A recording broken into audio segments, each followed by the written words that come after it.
మళ్ళీ అదే కనొచ్చింది. ఇప్పటి వరకు నా జీవితంలో ఇంతలా భయపడిందే లేదు.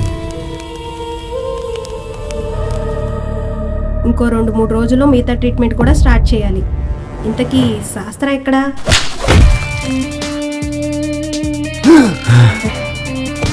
ఏదో పీడకల మొహంత రక్తం గుడిమెట్ల మీద పడిపోయినట్టు కలొచ్చిందిరా.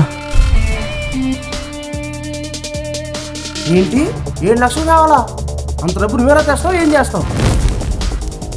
ఏదన్నా అవనీరా, మహి ప్రాణాలు కాపాడాలి. నేను వెళ్ళే దారిలో నా ప్రాణాలు పోయినా పర్లేదు. అసలు ఆ స్వామీజీ చెప్పినోడు దొరుకుతాడంటావన్నా?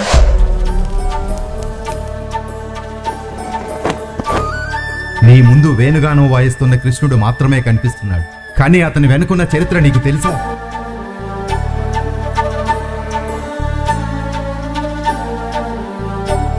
ఏం మనిషిరా నువ్వు?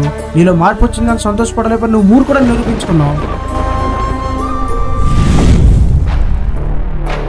నాతో శత్రుత్వం అంటే చావుకి స్వాగతం పలికినట్టే. అసలైన రక్తపాతం ఏంటి చూపిస్తా.